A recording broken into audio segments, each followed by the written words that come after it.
Hi, I'm Khleif. Each and every week, I record an interview with a thought leader that I know you're going to get a ton of value from. Now, here on YouTube are the video versions of my podcast, Lifetime Cash Flow Through Real Estate Investing. Now, to make sure you get the latest information, please subscribe and hit the notification bell. Let's get started. Welcome to another edition of How to Build Lifetime Cash Flow Through Real Estate Investing. I'm Khleif, and I am thrilled you're here. And we've got kind of an interesting guest today, and I'll explain why in a minute. His name is Jamil Damji, and his company name is Khleif. Now, Jamil is an expert at wholesaling, okay? Now, he wholesales single family, but he also wholesales multifamily. So you're like, why do I have a wholesaler on this show? Because we're talking about lifetime cash flow. And I'll tell you why. Because he has built his business from 0 to 30 employees, and he's great at finding deals.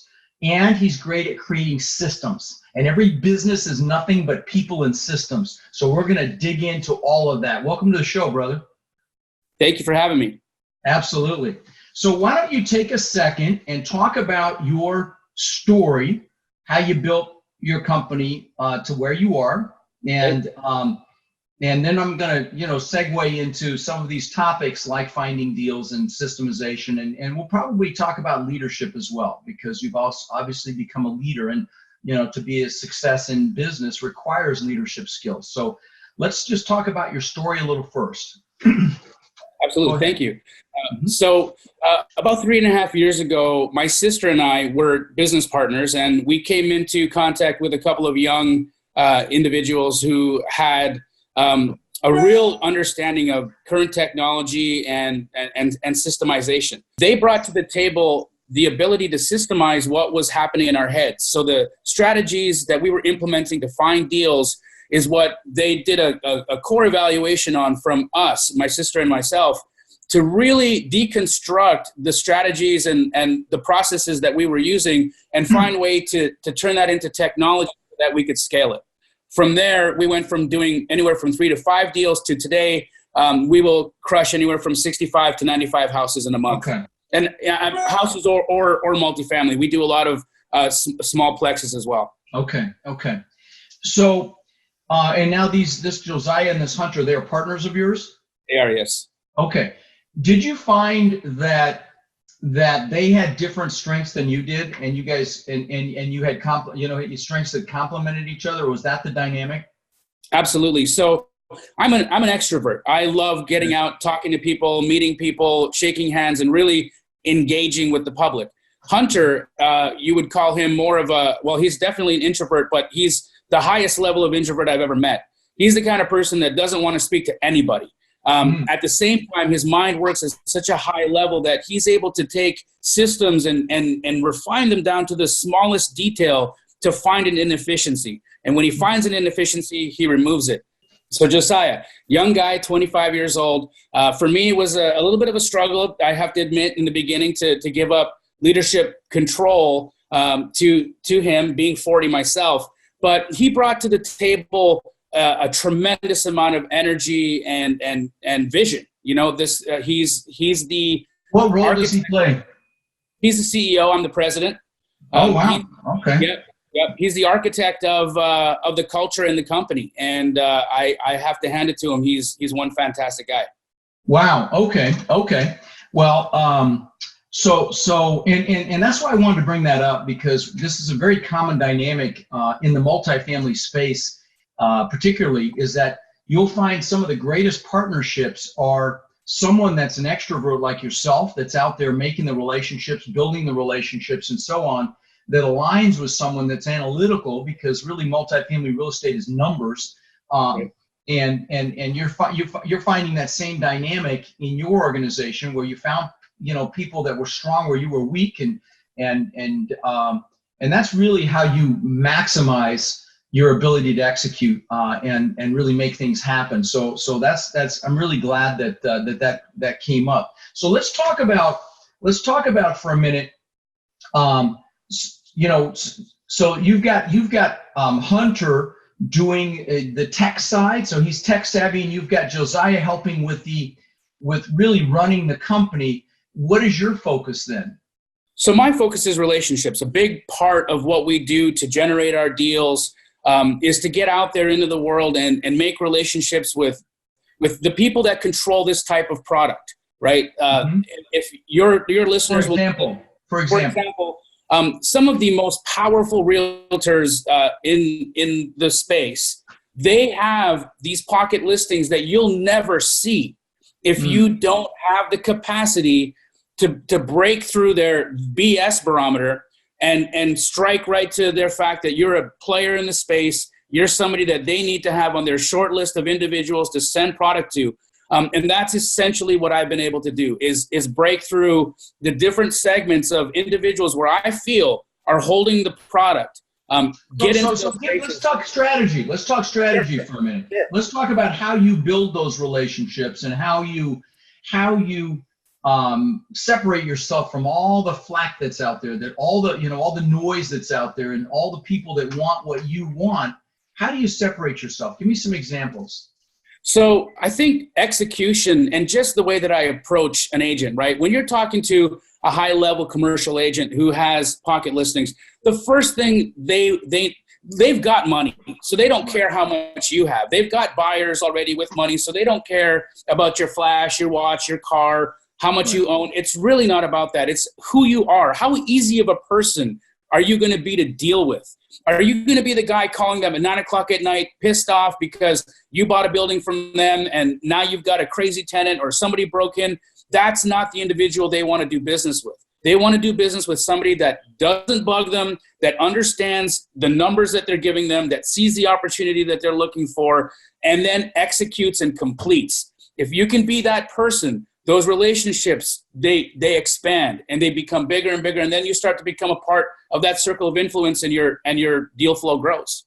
So yeah, of course they need to see you close on that first deal. That's like such a key point. What advice would you give the person that hasn't closed on that first deal yet? Any suggestions? What I tell people from stage is align with somebody that has, for that first deal or two, particularly in the larger property demographic. But what would you suggest? Anything else? I think you have to come to the fight armed. When you're showing up unprepared and you show up asking the wrong questions, and the wrong questions are the elementary questions that if you're in the space, you should know the answers to. If you can come to the table armed, fully armed with that knowledge, and you speak to that person from the same language that they understand, that is going to elevate you to their level. You'll resonate with them and you'll complete. Yeah. So you have to know the nomenclature. You have to know the terminology, and that's critical. And that's really good advice. Now, I know you've done a couple thousand single family, maybe over 100 multifamily, but let's talk about finding deals for a minute, Jamil. You're obviously an expert at that. If you're turning those kinds of numbers, talk about the different places that you look to find deals, and give us some ninja tricks. So before I was systematized, my favorite way to do it was to get into my car, drive around, and find the multifamily properties that had the for rent sign on it that were handwritten. That looked so janky that there was no way this was a property management company. I knew the person on the other end of that line was an owner or was close to the owner. And being able to identify that, I made so many phone calls. What I would do is I'd drive around with a notepad and a pen.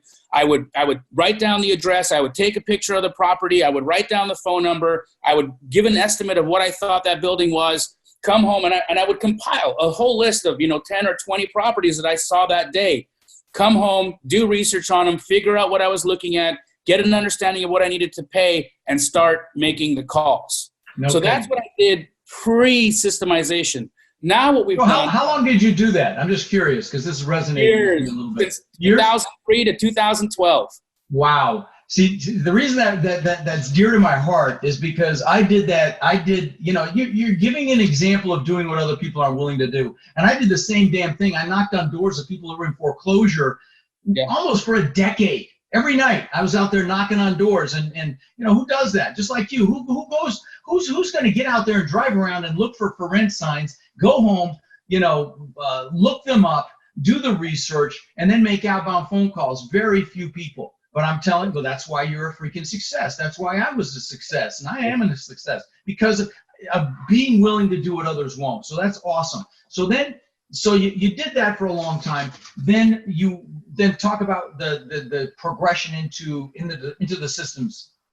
So what we did after that is, we'd compile lists. So we would say, okay, we want to target fourplexes now.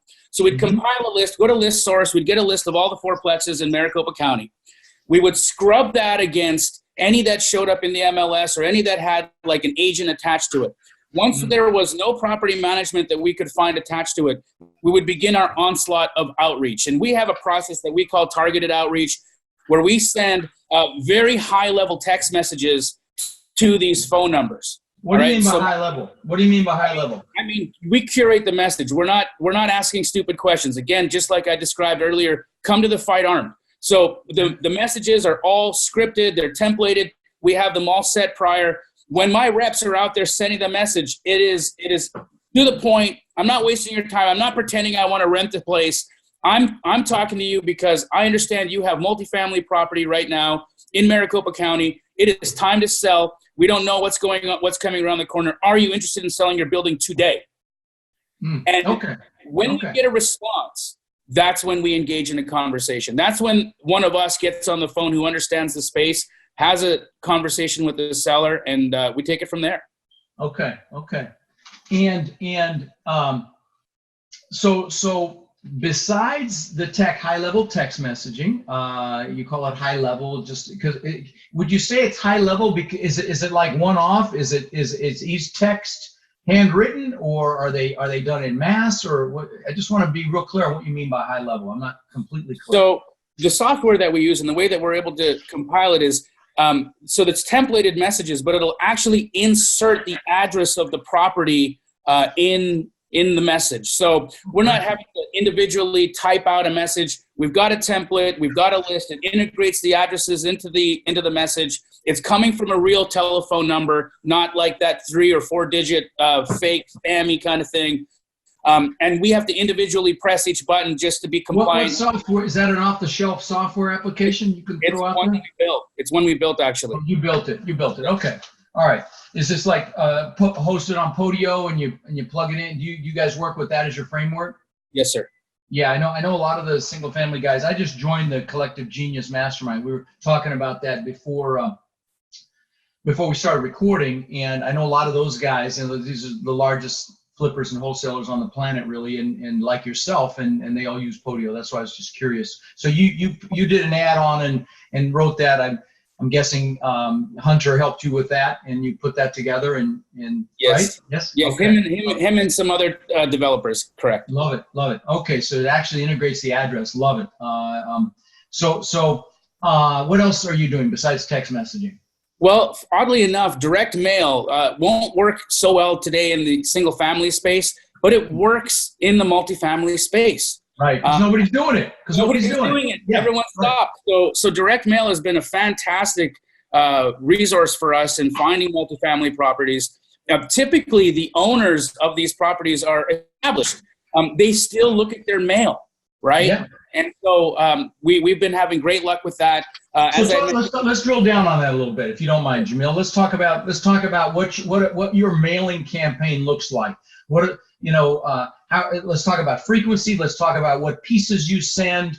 Do you use envelopes, cards? Let's get really specific on that as to what that whole mailing system looks like. If you humor me. So my favorite is a postcard with a disruptive message on the front. And when I say disruptive message, I mean something that's going to agitate. Your multifamily property is devaluing every day. Tenants are destroying your property. Something that's going to agitate the mind, something that's going to make them take a look at it and say, yeah, you know what? It'll resonate with a story or some situation that's going on in their life. And so the way that we like to do multifamily mail outs would be every other month we'll send out 1,000 to 2,000 postcards, depending on what our volume has been looking at and what the necessity is for our buyer pool. But the consistency is the key, right? So if you're not keeping those mails going, and if they're not how often are you mailing the same person? until we're told not to. So we're frequency, like every month, every 2 months, every 3 months. Every month, every month, and occasionally we miss a month. So we've had spaces where it's been every 2 months, but we like to do it every month. Is it always a postcard? Do you ever do a letter? Do you ever change it up? Invitation envelope? Do you ever do any unusual stuff? We haven't. We've stuck to the disruptive, agitating message on a postcard just because we've found great success with it. Just an in-your-face headline, hey, yes. moron, it's time to sell. Okay. Correct. All right. Got it. Love it. And those guys, those headlines work everywhere. You can run Craigslist ads with those disruptive headlines. You can, put them on a letter. Believe it or not, you can put them on letters as well. But just to further that conversation a little bit, if you've just done cards, let me just say this to the listeners. Invitation envelopes work really well. But the key with this, if you're not doing postcards, if you're doing envelopes, the key is that they have to be handwritten. So keep that in mind, and a stamp. Not, people are pretty smart now. If it's got a automated postage on there, they know even if it looks like it's handwritten, it's that there are actually companies out there that can use blue ink and make it look like a handwritten letter, make it look like a handwritten envelope, but it's the postage that always gives it away. Okay, so you like postcards, and of course, this is a really honed list. Yes, talk about the parameters you put in on your multifamily search to get a really honed list. So equity and time owned. In my opinion, I feel the span that a solopreneur or a small multifamily owner can hold that building is going to have an end date. There's going to be a maturity date there. So if I've seen an owner has owned a building for 15, 20 years, right. To me, that is a person ready to just call it in, right? And so if somebody's purchased a property in the last 5 years, they're still in it. They're still enjoying the cash flow. They're just like your viewers. They're enjoying the money. They're enjoying the situation that they're in. But there is a maturity date. And for us, it's important to target the people that are at that level, at that maturity date. So equity and time of ownership is huge. And that's gonna greatly reduce your list as well. So you're not mailing tens of thousands of pieces. It's a very honed. You're shooting with a rifle. Sorry about the analogy, but that's the bottom line. Instead of a shotgun, it's a very honed, targeted list when you do that. Okay, right. Awesome. So besides texting and mail, what other strategies and broker relationships? Are there any other strategies that we haven't touched on? So there's one, and here is a bit of advice for the guys that are listening. There are wholesalers in your market who, if you reach out to them, will go out and do the work for you. They will do the work for you. Call them up, tell them what you are, tell them what you have and what you're looking for, and bug them. Because once they realize that they've got product that you want and you buy and close, they're going to do it again and again and again and again. And so take advantage of the free labor force. Google. Love it. Cash buyer in my city, cash buyer Florida, cash buyer Orlando, cash buyer Phoenix. Find the websites of those people that are in that space. Call them, make the connection, tell them what you're looking for, get it done. Yeah, no, I love it. I had my friend Tim Bratz from Cleveland on the show, and he had a great strategy as it related to reaching out to wholesalers. Bonus them. I mean, like he told the story about one guy or one lady that he gave a $10,000 bonus because she got him a 30, 40 unit complex, and it changed her world. And love it. So reach out to wholesalers in your market. How would you find them? What's the best way to find wholesalers? Your RIA meetings? What else? RIA meetings, but a lot of the guys that are doing business stop going to RIA meetings. Oddly enough, I still go to them, but for whatever reason, their heads get big. Google. A lot of these guys, their websites are on point. That's where they're capturing all their leads. So just go into Google, write cash buyer, and then enter the city right after. Whenever you write cash buyer Phoenix in Google, that list of folks are all wholesalers. Every single wholesaler. Yeah, and guys, there's no big deal paying somebody a fee to get a phenomenal deal on a property. So absolutely. That's a great tip. Great tip. Okay. All right, so the last thing I want to talk about, actually a couple more things. First of all, let's talk about, you mentioned pre-recording, that you're really good at identifying distress. Can you expand on that a little bit? So, physicality, just when you type in an address into Google and you see, the property is just not in good shape. There's a lot of deferred maintenance. There's distress there. There's somebody at the end of their rope just not caring anymore. Pay attention to that. You'd be surprised. Everybody gives away how they're feeling on the outside. And a building, the outside is an exact analogy of how that owner is feeling. When an owner feels great about their property and about their situation, the building looks fantastic. When an owner is ready to call it a day, the building looks like crap. That right there tells you there's some distress there. Also, if you see that somebody's on a foreclosure list and they may have other properties, look, just because someone's in foreclosure, that doesn't mean they're broke. People forget to make payments. People forget to make their hard money payments, and they end up on the list, and that doesn't make them deadbeats.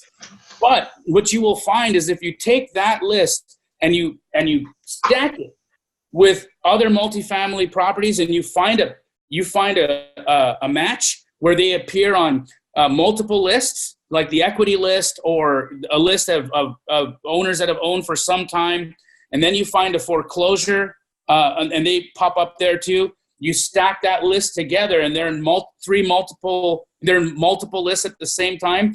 That right there is a seller ready to go.